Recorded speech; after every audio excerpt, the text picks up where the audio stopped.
Awesome. It is 12:02, so I'm going to go ahead and get started. Thank you all for joining. So this is a presentation and conversation about climate change and about extreme weather driven by climate change and how that's going to affect our summer outdoor arts events moving forward here in DC. Welcome everybody as you're hopping on. I'm going to go ahead and get started, but welcome. I'm really glad you're here.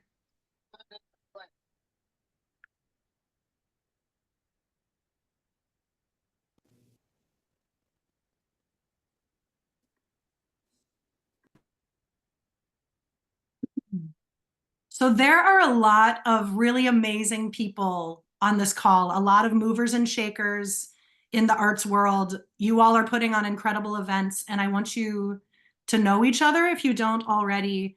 We don't have time to go through and do any introductions, but I would love it if folks will say who you are in the chat. Please introduce yourselves, say what venue or organization or events you're affiliated with, and any other kinds of like questions or concerns you have around climate change. Go ahead and fill up that chat. Part of the goal of this whole workshop and conversation is for people to be able to know each other and what kinds of things you're thinking about in terms of climate change across the district and the DMV.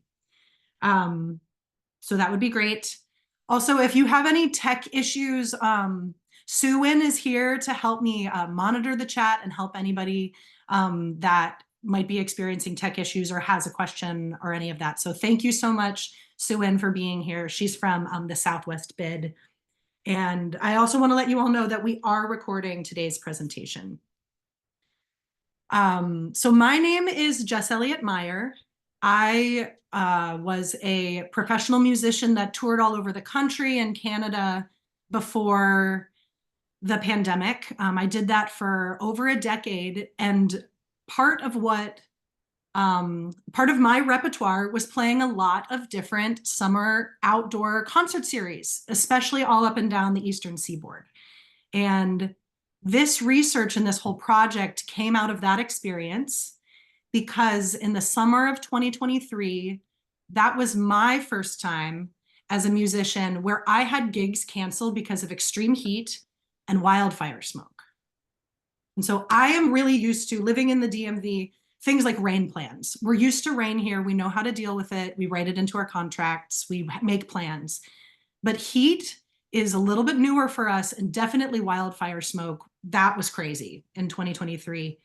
But this project came about because it was the first time in my own personal life I could really see climate change is hitting me now, and it's affecting my livelihood. And I think a lot of the other people on this call have probably had experiences like that with your events, whether you're a musician or a presenter, where it's really hit home for you just in the last couple of years. So that's where all of this is coming from. Yeah, and so the agenda for today is we're going to go through some climate projections, meaning what is summer weather going to look like over just the next 5 to 10 years here in the district? What can we expect? What do we need to plan for? And then, because some of that information is a little bit scary and sad, we're going to hop immediately into what can we do about it? And I'm going to propose some strategies, especially for heat mitigation, that we can pay attention to in the arts world. And then after that, we're going to wrap up with a larger conversation. I'll open up the floor so that we can share resources and ideas with each other. My slides will take about 15 to 20 minutes. And I know I blocked off a whole hour, but we won't take that long, depending upon just how the conversation after all of this goes. But yeah, so I'll dive right in, and thank you for being here. Oh, hey, Tom, welcome. Can you mute yourself? All right, so let's hop into some climate projections. The big one for us here in the DC area is going to be heat. But quickly, rain and thunderstorms are also going to be affected by climate change here, as is air quality. So in terms of rain, We know that precipitation is anticipated to increase in the DMV. However, the frequency of thunderstorms and rain events is not. And so what that means is that with every rainstorm or thunderstorm, we can expect there to be more water dumped. And so that really matters, especially for those that are hosting events in areas that are prone to flash flooding. And then for areas where there's big expanses of lawn and their ground saturation will be an issue. So we know that. Also, with every degree Celsius of global warming, we can expect about 12% more lightning on a global scale. And lightning is a really big deal for us in terms of outdoor events, because as soon as we see that flash, we have to shut stuff down. So that's what's going on with rain and thunderstorms. Air quality, those crazy days in 2023 where we saw those big wildfire smoke events and needed to cancel stuff because of it, we can expect that is going to happen again. If everybody can please mute, that would be great. Oh, got it. All right. So here in the DMV, because all climate projections are geographically specific, it's going to get a little bit wetter. However, across the country and in Canada, a lot of those places are going to be more exposed to drought. And so places that are getting wildfires now, we can expect that those wildfires will get bigger, create more smoke, they'll be more frequent. Because we're on the other side of the prevailing winds in the jet stream, from those places, we can expect that we're going to have wildfire smoke events in the future. That's going to happen. It's sad, but we need to expect it and we need to plan for it. But the big one for us here now in the DMV is going to be extreme heat.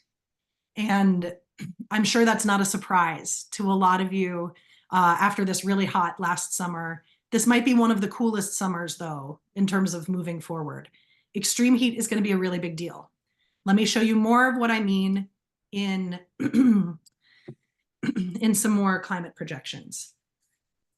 So as a researcher, in order to really qualify what heat is going to mean for our summer outdoor events, I needed to create some thresholds. And I used the metric of heat index here instead of air temperature, because heat index is a lot more accurate and meaningful in terms of what it means for our human bodies, both how hot it feels and how safe it is for us to be outside. So the heat index is a measurement that takes into account both air temperature and also relative humidity. And because our body's cooling mechanisms is perspiration, that relative humidity really matters. And so here's our thresholds that I built using data and knowledge from the National Oceanic and Atmospheric Administration, OSHA's outdoor worker guidelines, the National Weather Service, the National Park Service. Here's our thresholds. At 95 degrees Fahrenheit, ooh, I'm so sorry, give me 1 second.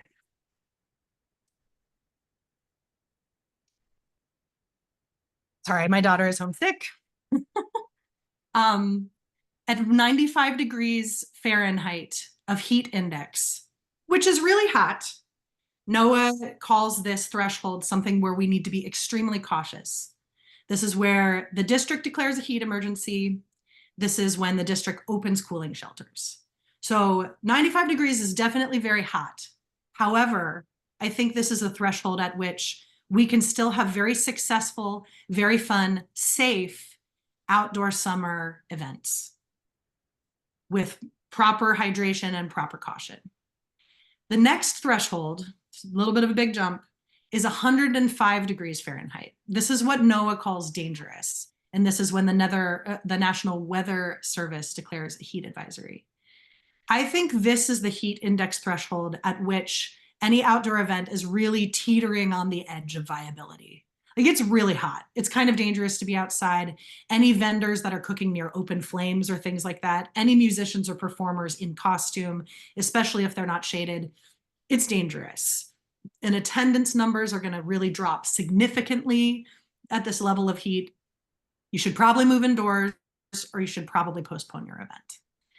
And then I know this is another really big jump at this next threshold, but as a researcher, you just have to like hang your hat on certain data. This is the threshold at which NOAA just calls extremely dangerous. And this is when the National Park Service, i.e. Wolf Trap, cancels all of its events. They'll cancel a show at the amphitheater. It's not safe to be outside. Insurance will no longer cover you for your event at this threshold. And so we have these thresholds. Now, how many days every summer can we expect that the weather might hit these different thresholds? And so by summer event, I'm looking at the months of June, July, August, and September. So I'm looking at 4 months here. And so every sort of summer season, we can expect right now in 2024, 2025, that about 52 days are going to get up to 95 degrees of heat index or hotter. By 2030, we can expect that's about 60 days.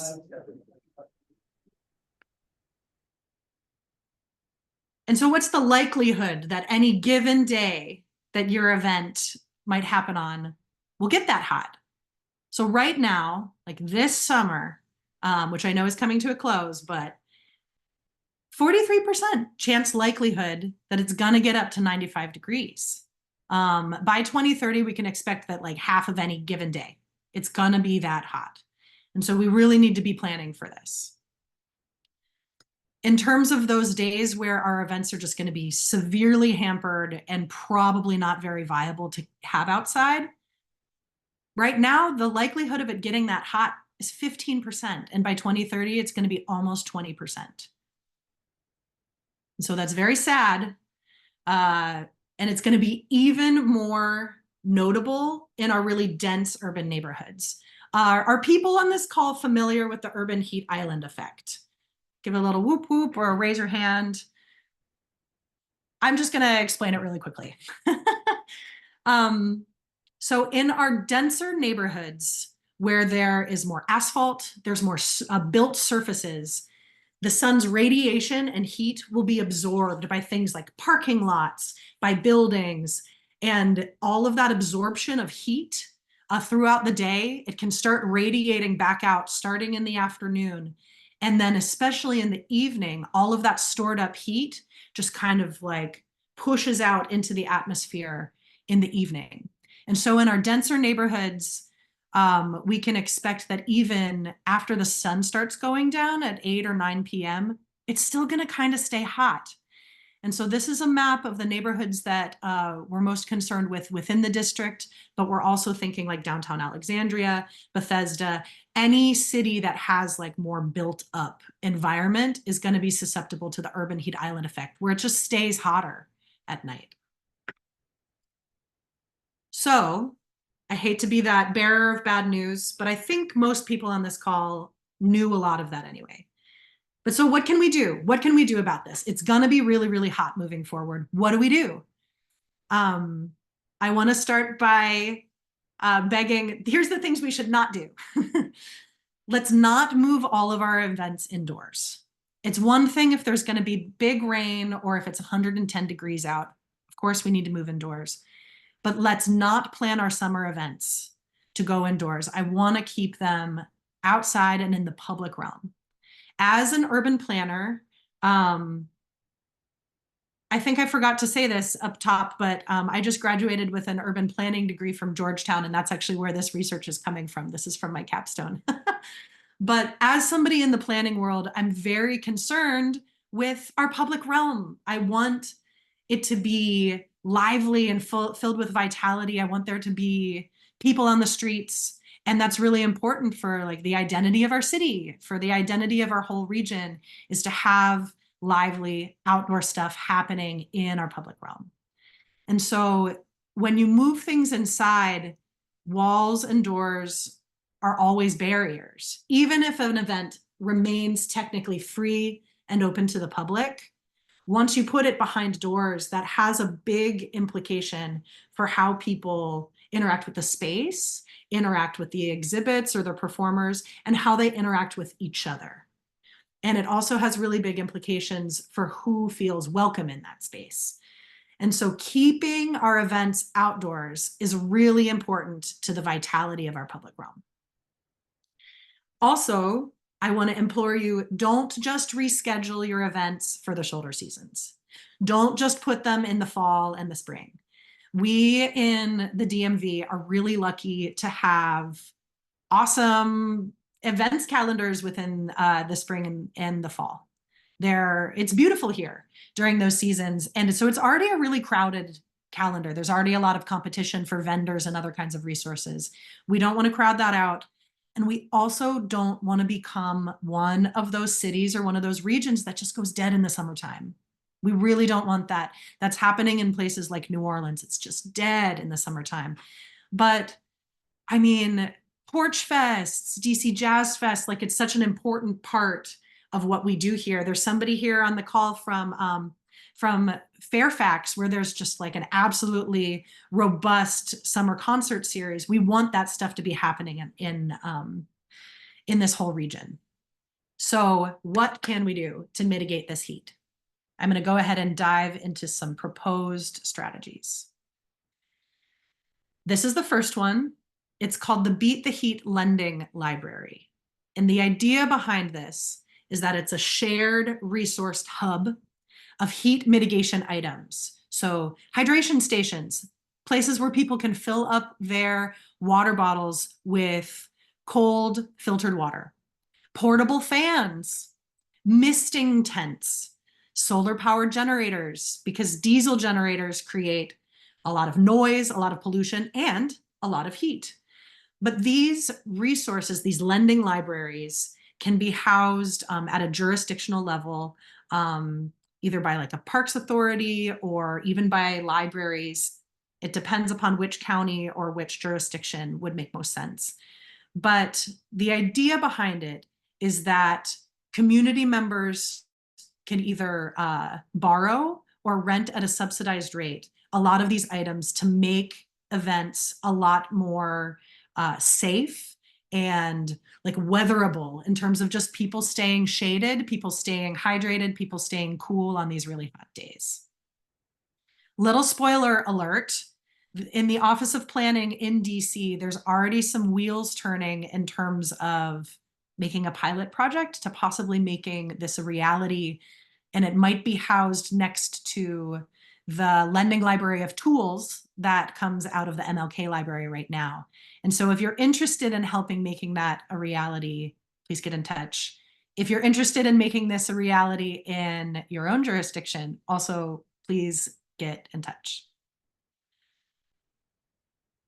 There's also design solutions that we can look at that are more, that could either be temporary or permanent.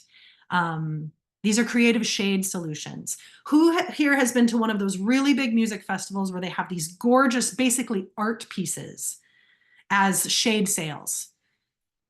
Give a little whoop whoop, raise your hand.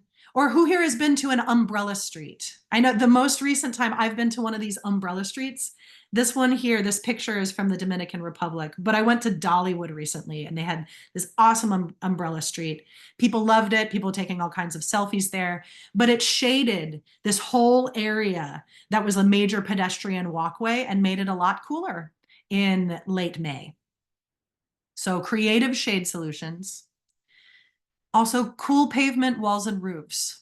These are cool surfaces, and the whole idea is to combat the urban heat island effect. So places where there's a lot of asphalt and there's a lot of like darker or surfaces that are going to absorb those sun's rays, that sun's heat.